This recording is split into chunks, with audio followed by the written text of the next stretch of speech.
There have been instances, numerous ones in the past, where railway ministers have resigned because of horrific accidents. What was the reason for this terrible tragedy?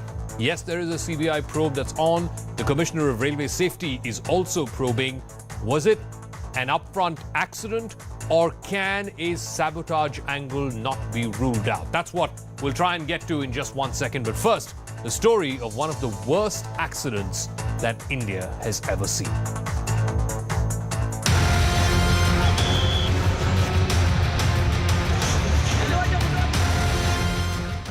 Train में जा रहे थे, अचानक से डोलने लगा। डोलते डोलते train rail line से नीचे नम गया और पत्थर में चलने लगा। उन लोगों के सामने तो मैं सोच रहा था सब लोग मर ही गए, मैं भी तो सोच रहा मर ही गए। पैर नीचे कर दिया, पैर में चोट आ गया। उसके बाद ट्रेन पलटी खा गया, पटरी से उतर गया। उसके बाद मेरा पेट में खर्च हो गया।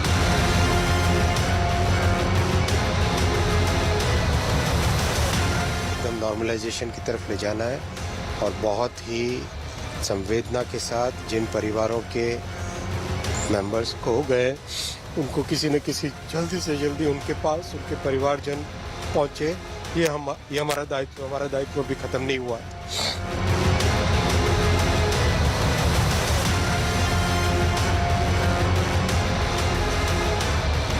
आगे की इंक्वायरी के लिए, आगे के इन्वेस्टिगेशन के लिए इस केस को, इस पूरे मामले को सीबीआई के पास देने का रेलवे बोर्ड की तरफ से रिकमेंडेशन किया जा रहा है।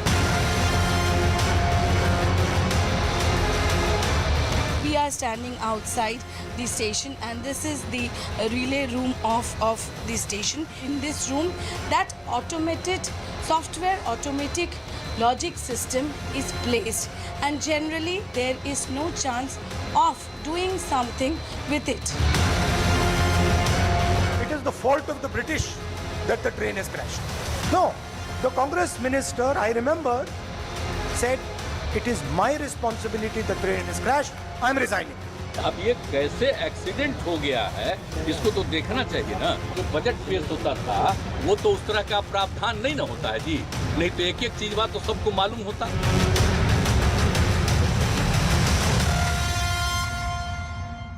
All right, so what exactly happened on Friday evening? What is the standard operating procedure and what could have possibly gone wrong? Now, if a train must be sent from one track, in this case the up main line, to what is called the loop line, then the signal after that train for any other train to go into the loop line cannot be green. So any train that's following the first train that's gone into a loop line will have to either have a yellow or a red. And that is, if the point is set in the reverse direction, then the trains that are following it to be sent to the loop line cannot have a green signal. In this case, two trains from the same point 17A, had a green signal.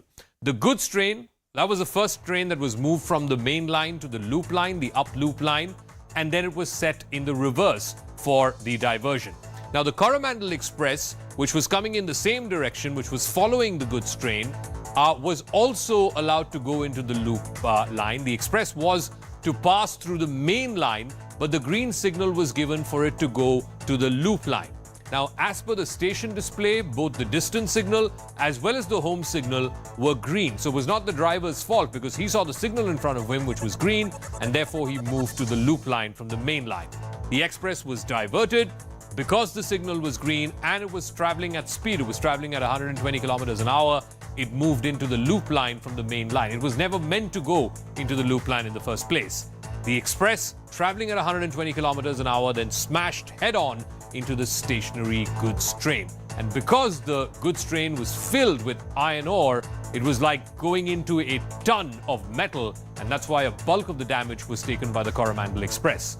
Now, why is there this possible human error or sabotage angle that is being brought up? Now, the signaling system, the signal that basically told the Coromandel Express to go from the main line to the loop line, is an automated one. It's an entirely automated one. It's called the electronic interlocking system. It is operated either by a station manager or by an assistant station manager, and it is almost entirely automatic and AI driven. The station manager's function is simply limited to managing operations on the station. The automated logic system that is used for the train management is run from what is called a relay room.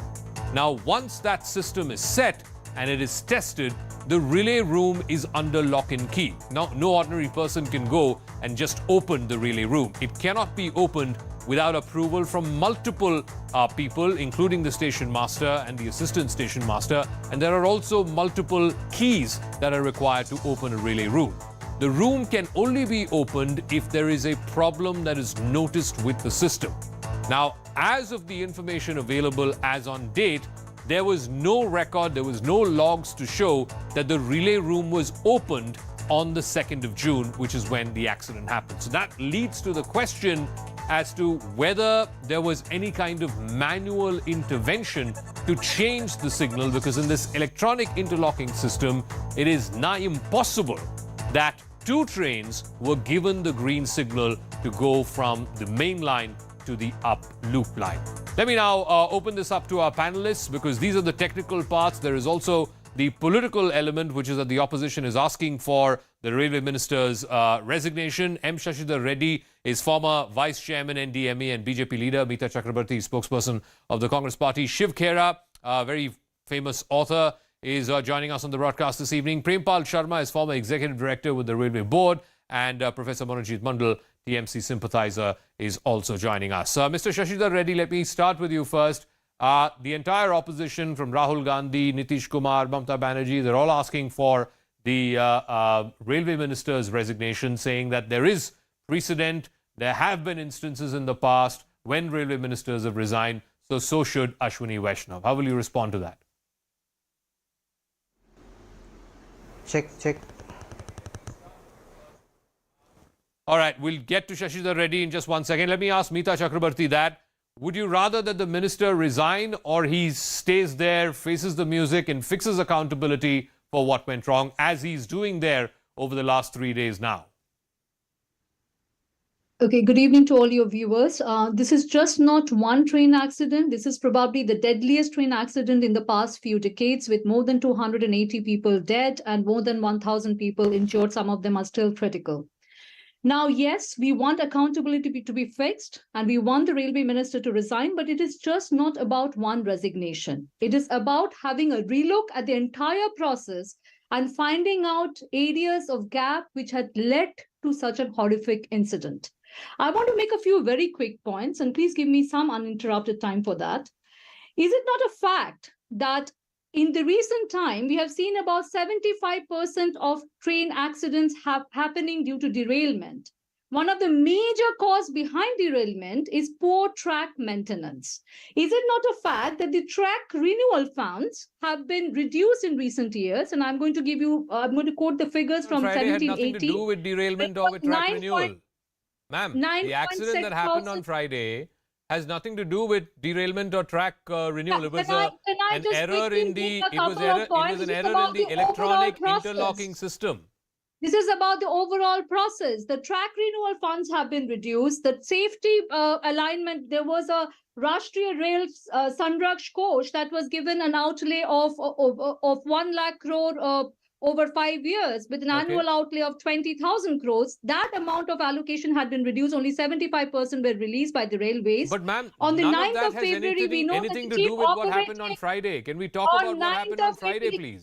Coming to the interlocking system, on 9th of February, the chief operating manager of Southwestern Railways wrote out a letter stating that there are gross discrepancies in the interlocking system, there are problems, and one grave incident was avoided that day. And he gave the system, he spoke about the system as how the route of a train got changed after receiving a signal, and there was no intimation sent to the station master.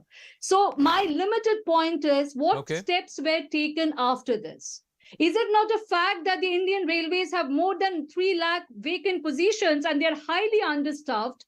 There is no amount of effort being given to safety measures. There's a complete disregard of safety measures. So it is just not about fixing accountability. No, I want to be clear about this for our viewers, because one second, ma'am, I want to be clear about this to our viewers. Fact is that the electronic interlocking system is an unmanned system, right? It can only be manned if there is a defect that is noticed with it. And like I explained a moment ago, in the relay room, for it to be opened, has to have multiple authorities signing off on the opening of that relay room. But anyway, having said that, I want to ask Pawan Khera.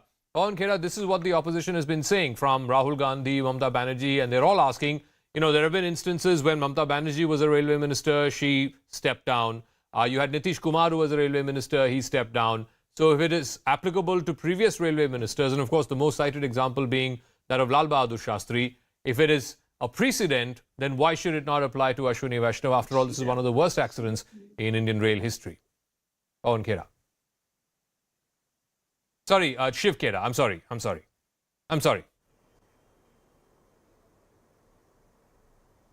Mr. Khera, if you can hear me, please, that question was for you. All right, I don't think you can hear me. Let me ask that to Manojit Mandal, please. Yeah. Why not? I think he should have some accountability and resign on his own. I mean, this is something that cannot be questioned about. That cannot be debated. I mean, let us see that this person appears to be a very busy minister in the cabinet. He holds 2 other major portfolios. And on top of that, all the good work that previous rail ministers, including Mamata Banerjee, did, he was not carrying out. It was all talking about, publicity stunts. It's this famous picture, 2 rail models are, clashing with each other. What is the device, sir? That anti-collusion device, which was introduced by none other than Mamata Banerjee herself way back in 2009. You're not working on those issues. Rather than you have a very big name, Kabaj or Rexa Kabaj, whatever, those things are not working.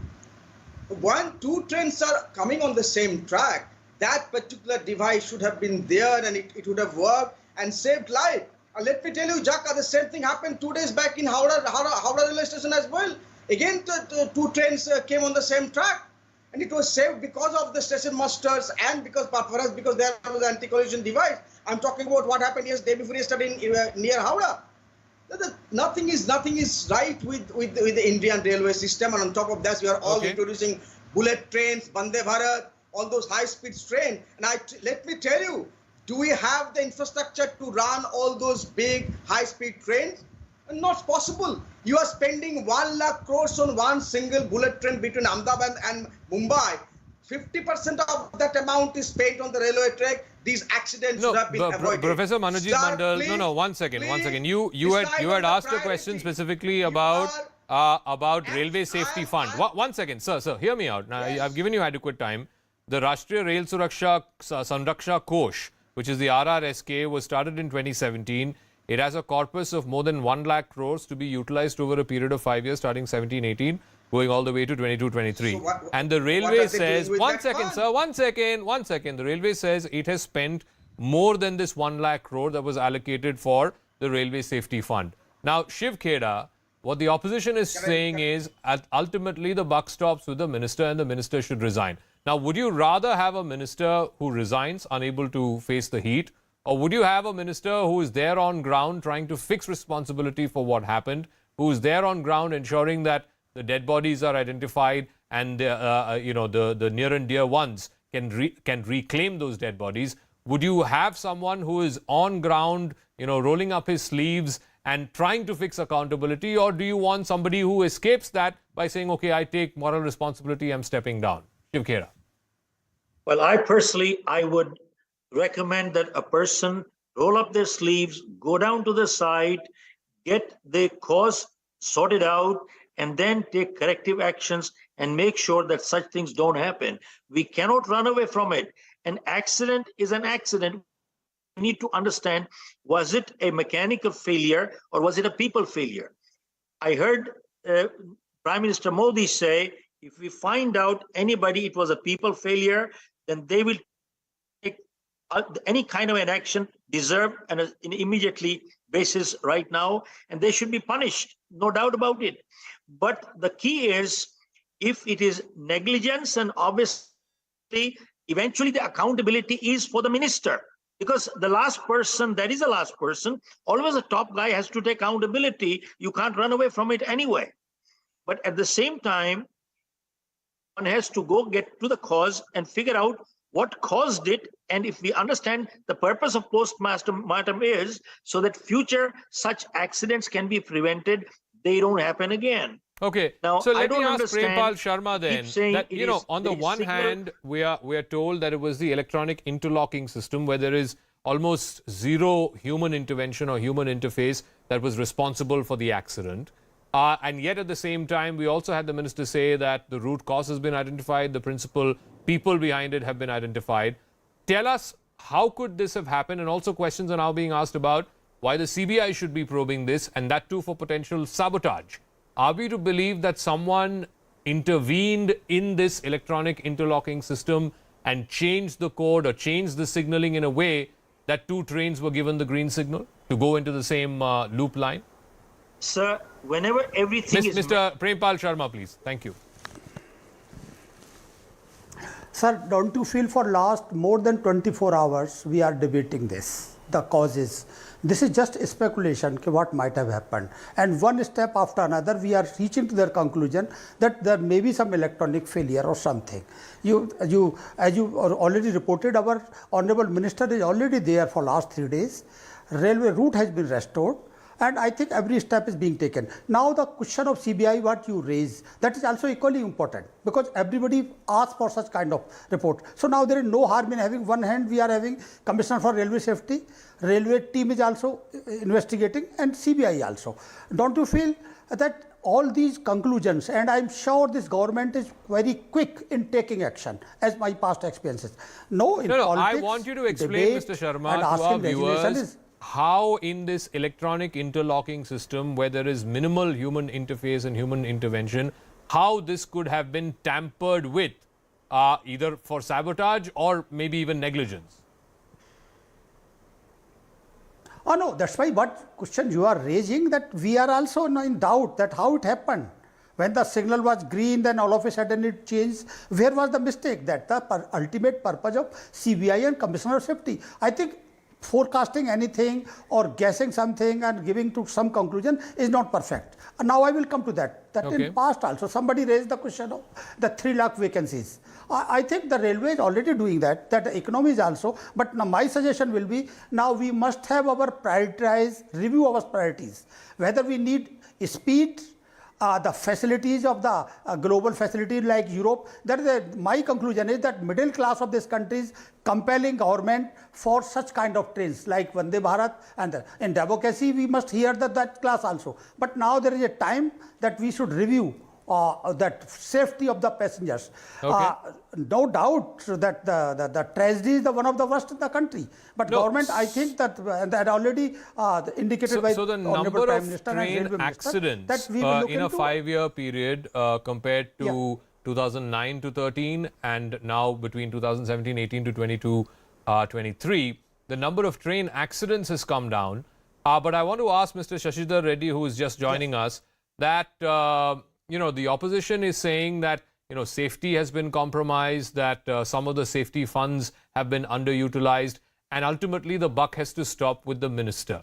They are giving the examples of Mamata Banerjee resigning, of Nitish Kumar resigning. In fact, I think Mamata Banerjee was minister in your government, the NDA government won when she resigned after a train accident, and Nitish Kumar also resigned after a train accident. So why shouldn't the same precedent apply to the current railway minister, Mr. Ashwini Vaishnaw? Mr. Reddy. No, I think right now the priority would be the rescue relief that is going on and all the efforts to save those who have been grievously seriously injured. While that is being so, and also the restoration of the railway line, which is extremely important because it's a very important line that on the east coast. Now coming to the kind of the demands are always made. Opposition makes demands, but the kind of the manner in which the minister is following up with all these with these efforts, and then the inquiry will be the railway safety inquiry that is totally under the Civil Aviation Ministry. The CBI has now been entrusted. the railway itself is conducting its own inquiry. And how could this happen? Who is responsible for it? Let things come out. No, but Mr. Reddy, also please explain to our viewers, if you're saying that the fault seems to have been with the electronic interlocking system, where there is minimal human interface, then where is the question of sabotage, or why is the CBI looking at a criminality angle? Because as per your own, this thing that it has minimal human interface or intervention. So if the electronic interlocking system has developed a fault, then why is the CBI getting involved? No, it is minimum. It was not totally ruled out. We have to look at all angles. This is something that has been even suggested by some opposition leaders of some kind of sabotage kind of possibility. So let us just be patient. Let these things settle down. Let the first things be done first. Resignation and other things are no. So I want to ask Meeta Chakravarti, this is data that's been put out by the BJP about the number of accidents that have happened when the UPA was in power and when the BJP is currently in power. The number of accidents between 2004 and 2014 was 1,700 plus. In the last 9 years, it has been 600. So it has almost halved, in fact, come down to less than half of what it was when the UPA was in power. And there are details of, how many accidents happened when Nitish was the minister, when Mamata Banerjee was the minister, when Lalu Prasad Yadav was the minister. There was the maximum number of accidents of any railway minister in the last 20 years.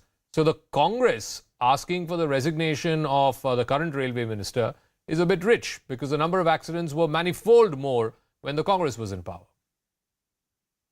Okay, but you have to also look at the extent of the accident. As I said, in the past couple of decades, we haven't experienced such a horrific incident where more than 280 people have lost their lives, and the count can still go higher. Now, that's my first submission. Secondly, we keep talking about coverage, right? The anti-collision system. You have to bear in mind that the final report, either by the Railway Board or now that the CBI has been involved, have not been filed. So to say that this accident has taken place for this in a conclusive manner is an error to start with. We see that in the high density network of around 35,000 kilometers, only in 4% of that network, the covered system has been installed. So my query to the BJP spokesperson will be that after such a high pitch launch of the covered system, why is the implementation of coverage not taking place? Why is it so slow? We know that there are 3 vendors who have been given the responsibility, and yet we see that only 4% coverage of the high density network of around 35,000 kilometers by coverage. When we talk about funds not getting allocated for safety, when we talk about not enough being done, we saw in Chintan Shibir by the railways minister hours before this accident took place as how presentation related to railway safety got completely ignored and sidelined. So it exposes a mindset. When we talk about 3 No, lakh, but Meeta Chakravarti, this is data that's been put out. Well, one second, ma'am. I'll get the BJP spokesperson to respond to your question. I think it's a valid question on the coverage, but the data that's been put out by the Indian Railways, the total expenditure on track renewals between 2004 and 13 was 47,039 crores. There's been a 2.3 times jump to 2014 to 2023. It's 1,09,023. Similarly, when it comes to safety-related works, you said money is not being spent on safety-related works. Expenditure on safety-related works between 2004 and 2014 was 70,000 crores. There's been a 2.5x jump to 1,78,000 crores between 2014 and 2022. This is the data that's been put out by the Indian Railways. If you purely go by figures, there is a factor of inflation as well. Numbers will only go higher. I am saying that whatever funds you have allocated, I have given you an example as how in the year 20, there was a shortage of funding done in 2017. There's a 2.5x jump in the amount of the expenditure on safety-related works. 2.5x. Were being actually spent. No, there is a 2.5x jump in the money that's been spent on safety-related work. But anyway, Let the BJP spokesperson respond. I would Let like to Mr. Reddy debate that respond to your point. question Can you tell on me the what- Kavach are anti-collision you system. speaking Why from? were none of these trains involved in the accident that happened on Friday? Why did they not have the Kavach system? Mr. Reddy. The Kavach system is a totally indigenous system evolved in the last 4 to 5 years, and for it to be perfected and put in place, it needs validation for a certain period of time, and that has been completed. And this was an initiative of the South Central Railway, which is headquartered in Hyderabad. And this has to be rolled out to different parts of the country. Okay. And it will take some time. The German technology, the Siemens offers this. The German technology or any other technology outside the country will cost at least 5 to 6 times the cost of what it will cost us in India. So this is something which needs to be rolled out. Let me ask Manojit Mandal, is it right though for opposition politicians, of course you are well within your right to ask for Mr. Vaishnaw's resignation, but to land up there at the scene of this accident, say that we will give more compensation than the centre, to say that the centre is just doing these cosmetic changes, Vande Bharat, so on and so forth, and no money is being spent on safety, when the data that I just cited, 70,274 crores was the money spent on safety-related expenditure between 2004 and 2014, and between 14 and 22-23, 1,78,000 crores has been spent. When the data is showing something else, for opposition politicians to land up at the scene and play politics, the BJP is accusing you of politicizing deaths. Oh my God. Manojit. One bridge collapsed in 2018 in Calcutta. 1 person were killed. Just 1 person. What did you say? I mean, BJP, including the Prime Minister. Just one bridge collapsed in Calcutta. The bridge was 100 years old. Right? I mean, let us not. If we had the accident in Gujarat also a few months back, 142 people were killed. So these are accidents which are taking place in BJP's regime, and if we just point out the critique, we are doing politics. Then what you have been doing? And Jaka, for God's sake, you are missing a very interesting point. Technology has now gone up. The quality of technology, the advancement of technology. You have 5G technology, 4G technology. The GPRS or Google system has become so accurate that you can actually point at the destination very accurately. These things are very much there, and you are in 2020, 2009 and 2010, 2012, you do not have the 4G technology. Now you have 4G, 5G technologies. But Mr. Mandal, 4G and 5G technology, how is that going to prevent rail accidents? In this case, the electronic interlocking system. One second. Hear me out, please. Please hear me out. The electronic interlocking system, assuming it failed, right? It should show red signal to all the trains that were following the goods train, because the goods train was already moved to the up loop line, right? If it failed in the normal course of things, and no system is 100% foolproof, there will be failure. Everybody accepts that. But in the normal course of things, if it failed, then all the trains, the entire system, the entire network there would have shown red. Instead, you have a situation where 2 trains from the same transit point, which is point 17A, have been given a green signal. That is what is leading to the question whether there was any human intervention to change the electronic interlocking system and its signaling. For a commoner, what could have saved these 2 trains? Only the anti-collision device, which is very much there since 2009. That would have saved this train. And that the minister in charge is completely denying. He is continuously saying this because of interlocking failure, these trains have been colluded. And if there have been interlocking failure because of technology, then why are you going for CBI inquiry? Just to botch it up? Okay. CBI has been inquiring into 2 such incidents. Shiv Kheda, please respond. Please respond. I think one thing is clear. One second. Shiv Kheda, I think one thing is clear. The initial aftermath of any railway accident, particularly, head-on collisions and so on, is to say that, there was human error, the driver was at fault, so on and so forth. I think in this case, it's very clear that the driver of the Coromandel Express spoke In fact, he was badly injured in the accident. He spoke from the hospital bed and he said he got the green signal and that's how he moved to the loop line. And that's, of course, been corroborated by the visual data on both the main line and the loop line. In this case, then the question arises, Mr. Shiv Khera, should the railways undertake a whole review of this electronic interlocking system? Because clearly there seems to be something that has gone wrong in that system, which is why the driver saw the green signal and went ahead into the loop line. Sir, give me a minute to share my observation on this clearly. No matter how sophisticated the electronic interlocking system is, no matter how sophisticated it is, there are always checks and balances for glitches anywhere in the world. And technology has certainly evolved to a very high level. And today, even in automobiles, the technology is to such an extent that it has moved in that any part of the car that goes wrong, the inside of the driver immediately gets an alert. So that means if the system went wrong somewhere, obviously somewhere, whoever is monitoring it, they must have seen an alert.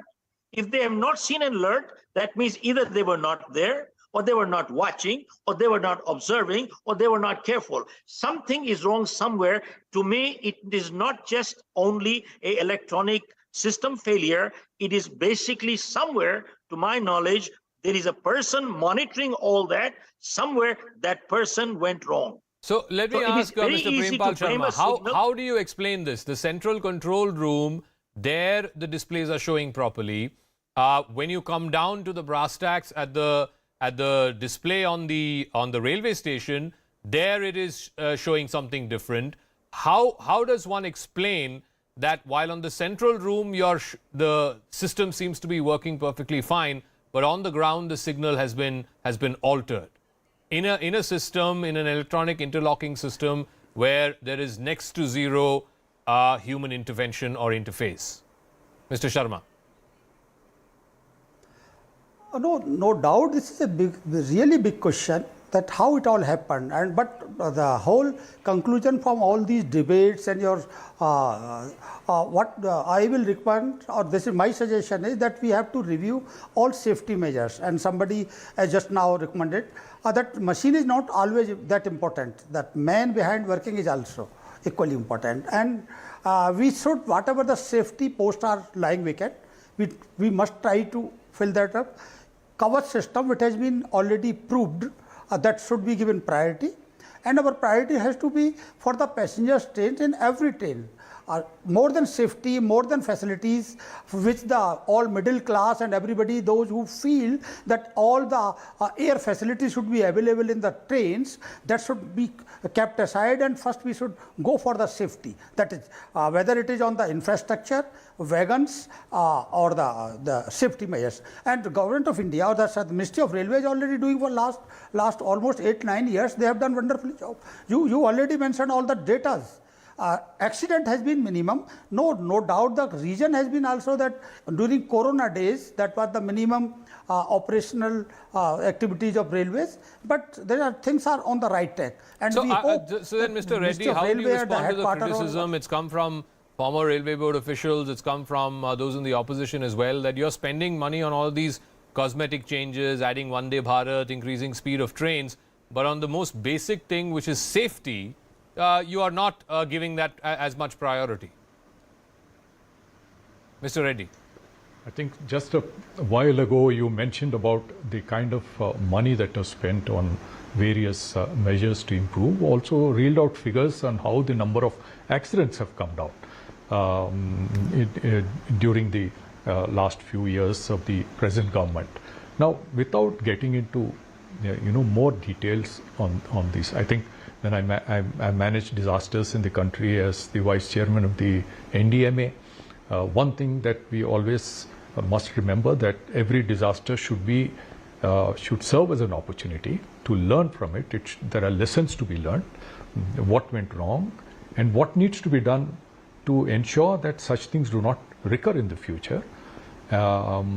This is something which will be a big learning experience. Not that it's a very sad accident. The whole country is shocked by the enormity of the accident, the lives lost. Every life is precious, but it should be a learning experience. Disasters teach us what needs to be done in future, and I'm absolutely sure.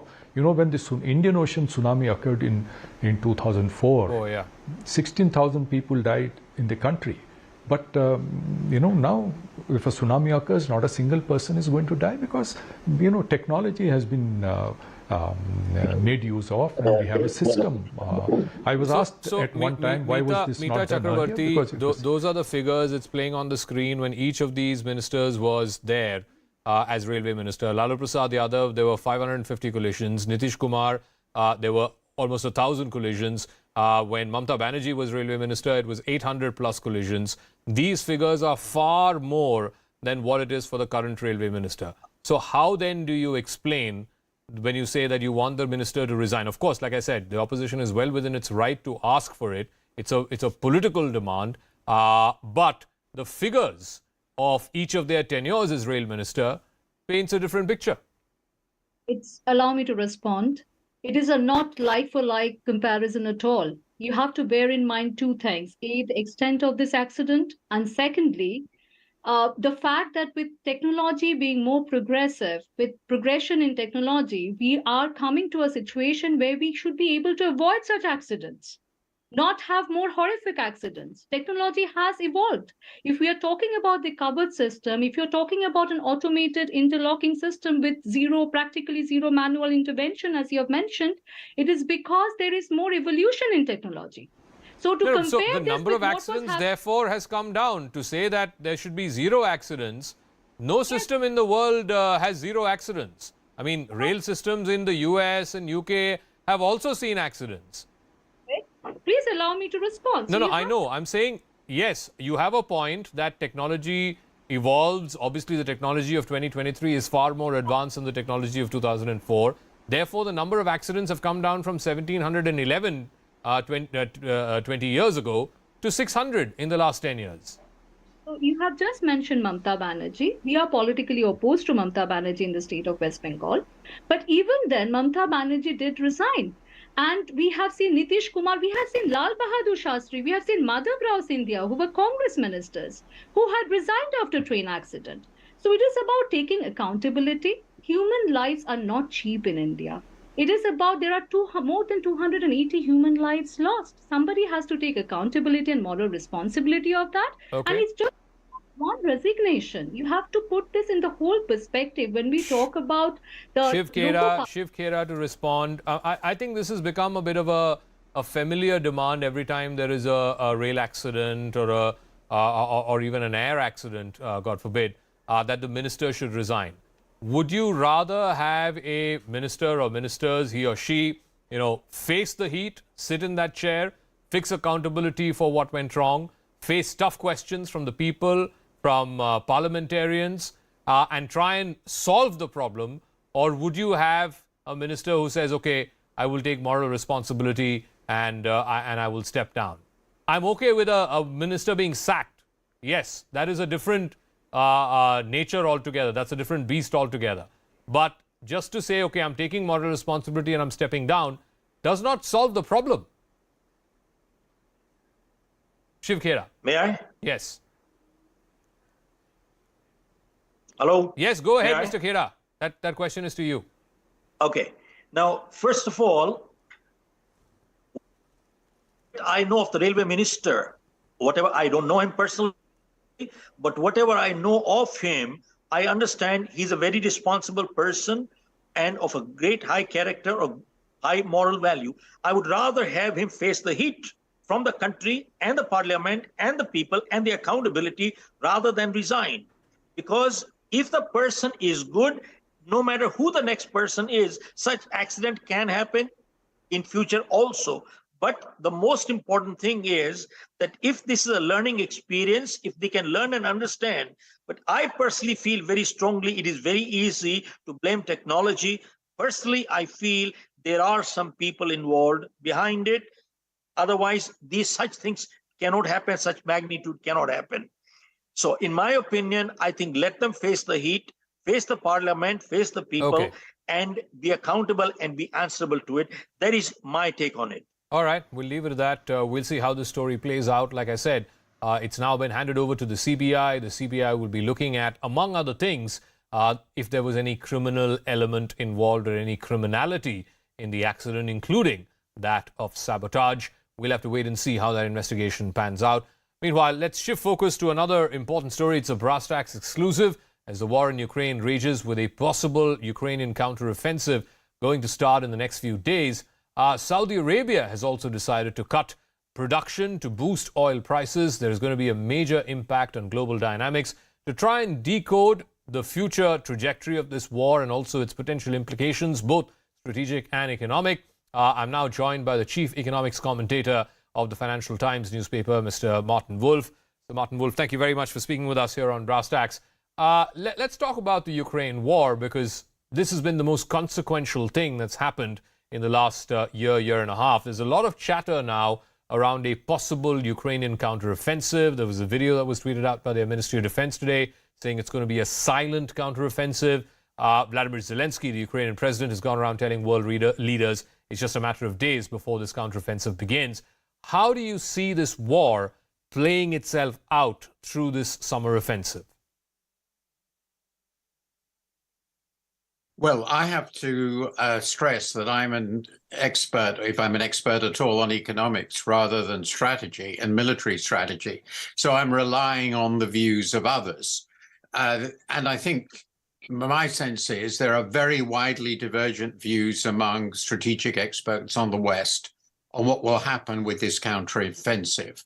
From the possibility that the Russians have now learnt enough and have dug themselves in enough and have created enough defensive artillery and soldiers to actually defeat the counteroffensive.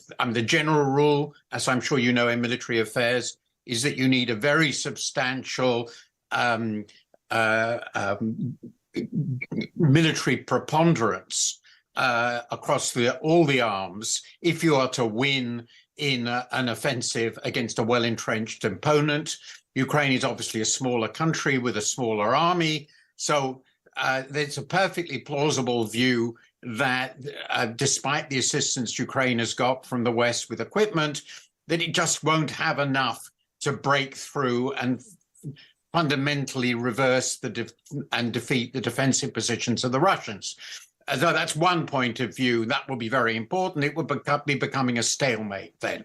Okay. The other possibility, which is the more optimistic view, is that there will be breakthroughs, that they can concentrate enough forces at strategic points, break through, overwhelm the largely unwilling Russian conscripts, and start taking back substantial amounts of the occupied territory, which Russia still clings to at this stage in the war. And I think the honest truth is, from my point of view, is that we don't know.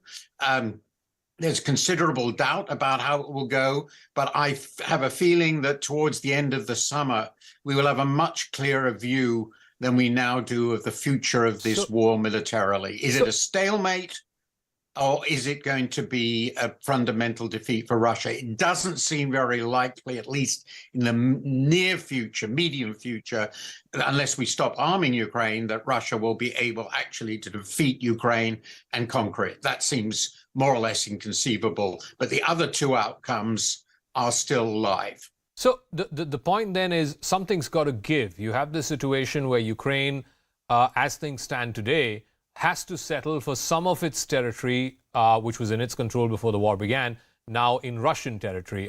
And that is not something that is acceptable to Zelensky. On the other hand, for Russia, and particularly for Putin, what is the off-ramp that's being offered by the West, the United States and Europe, which could be acceptable to Putin to bring an end to this war? I think that the answer to both of these questions is it's not clear. We're still, I think, at an early stage of what is likely to be a very long and complex conflict. The Ukrainians certainly haven't accepted that they can't get back their territory.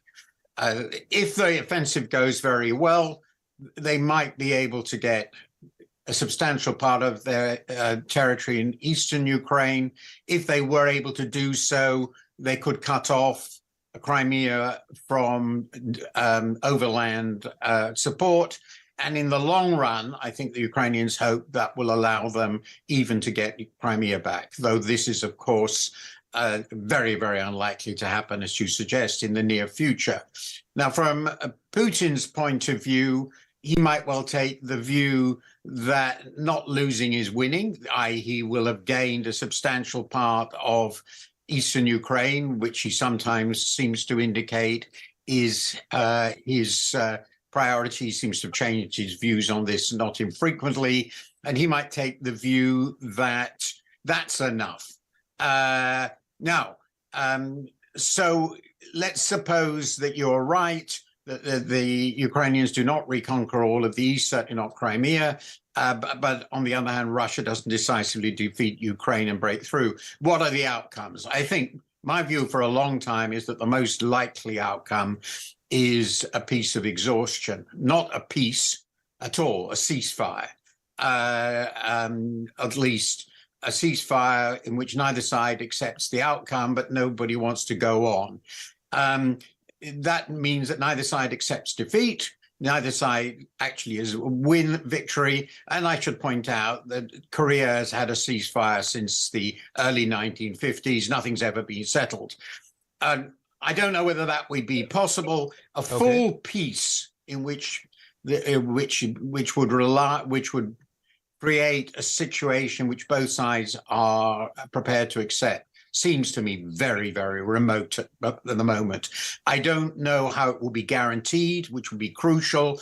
I don't think that Putin can afford to give up in that way. I think it will be lethal for him. And I think Zelensky and the Ukrainians are determined to regain their country. So and if on Russian this soldiers counteroffensive remain bit, there, they will be very one of the fears that the West has, Sir Martin Wolf, particularly the United States, its European partners, is if Putin is pushed to a corner, what could his potential response be? Could Russia, for example, resort to using tactical nuclear weapons? Is that a possibility? And you know, if that's going to happen, then how does the West counter it?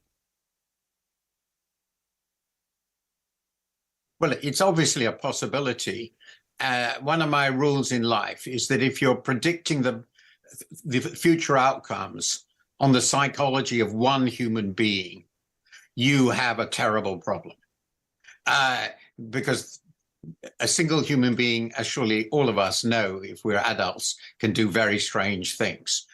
So I don't know what Putin would do in the situation in which he is being defeated.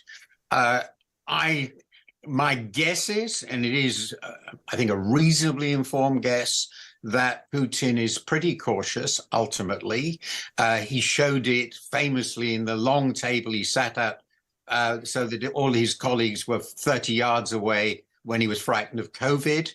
He must be concerned that starting with nuclear weapons would lead to really quite dangerous outcomes. And I have a strong suspicion, though I can't be sure, I don't know directly, that the Chinese will be massively opposed to this move, and he really does depend on China.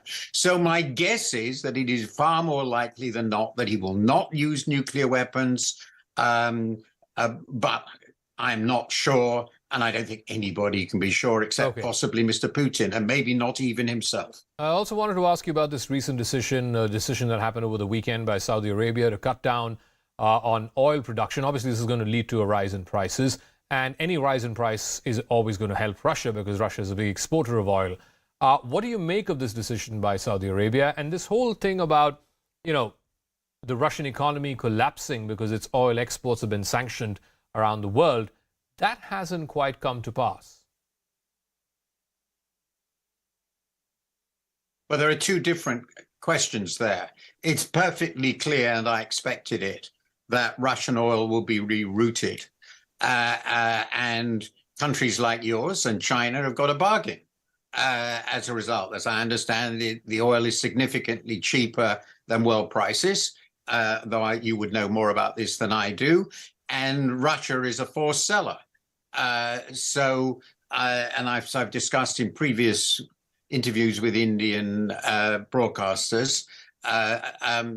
I think it's perfectly rational for India and China and other importers to take advantage of this opportunity. It means Russia is selling oil at a discount, but it means, as you rightly say, it continue to fund itself. I think it was probably never plausible that the West could prevent that. I never thought it was very plausible the West could prevent it. The important parts of the sanctions, from my point of view, have been that they have greatly accelerated the energy transition in Europe, which is a good thing for us. And it does seem to be making it more difficult for Russia to build high quality armaments. Because of all the imported inputs they need. So those are the two things where it's worked reasonably successfully. Now, Saudi Arabia's decision is actually really quite interesting to me. It shows, but of course we've known this periodically ever since 1973, that OPEC structures continue to work. They can take advantage of opportunities to tighten output and raise prices. The war has helped them. Russia is ineluctably part of this, quite indirectly, because of the obstacles to its imports. What interests me a little is that some of its newer allies, like China, most of Saudi Arabia's new allies, and I put this in quotation marks, but obviously to some extent a friendly relationship, wouldn't particularly like higher oil prices. I mean, China's a large net oil importer, as is India. So it seems to me that Saudi Arabia has to be moderately careful that it doesn't only alienate its old allies, it also alienates its new allies. So it's going to be quite cautious. But historically, Saudi Arabia always has been cautious about this, but it is always consistently supported OPEC and been prepared to make output cuts when needed to sustain prices. It's done so in the teeth of the unipolar moment of the US, and I don't find anything really thrillingly new here. All right, we'll leave it at that. Sir Martin Wolf, Chief Economics Commentator of the Financial Times, many thanks for speaking with us here on News 18. That's a wrap. Thanks very much for tuning in. I'll catch you again tomorrow night, same time. Good night.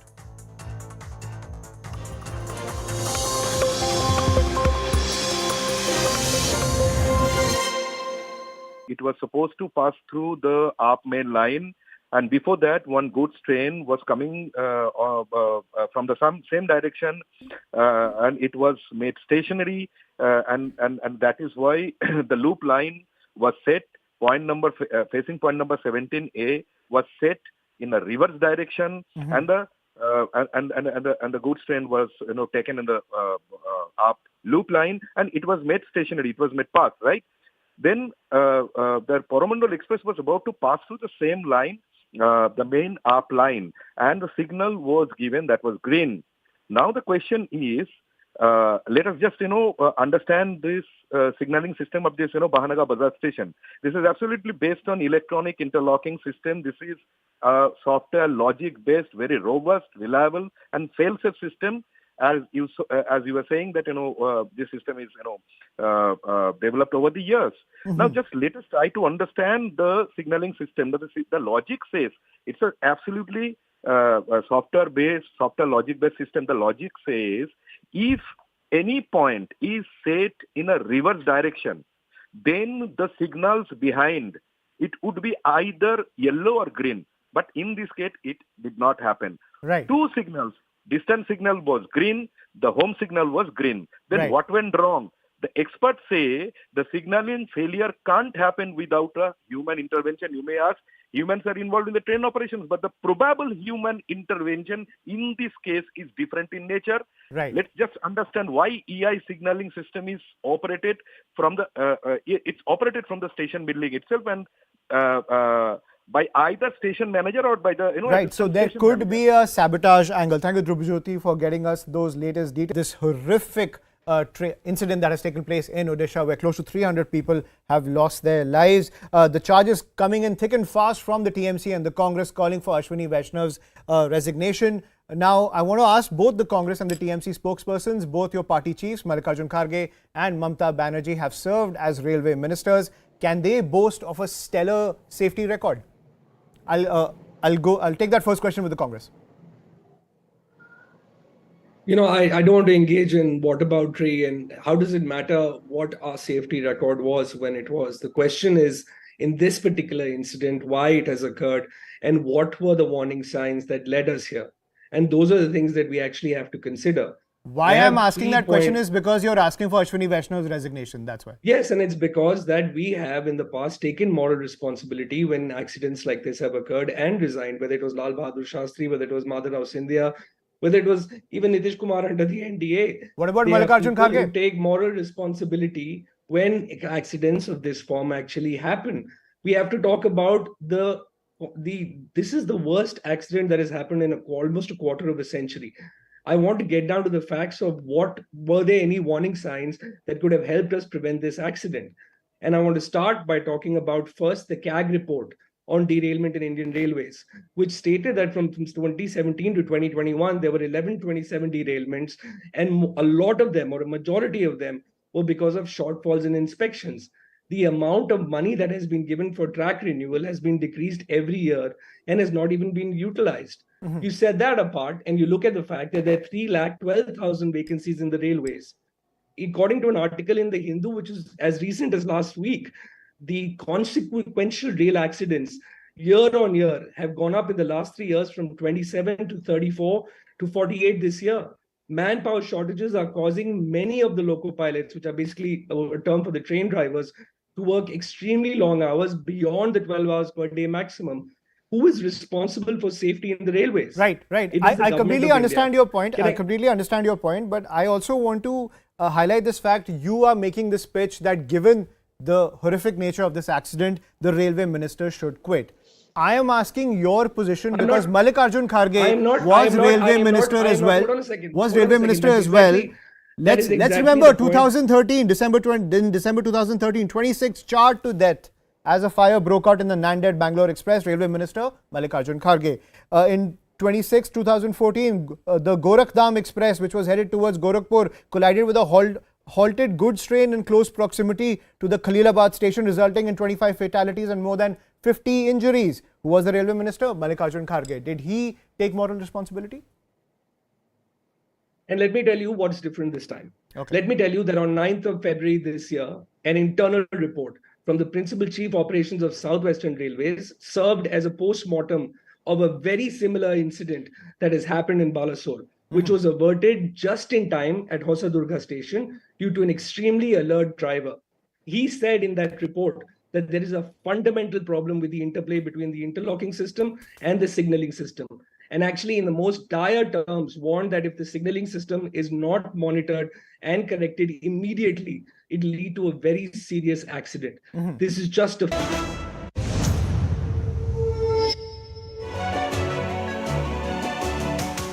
Hello, Namaskar. This is First Post and you're watching Vantage with me, Palki Sharma.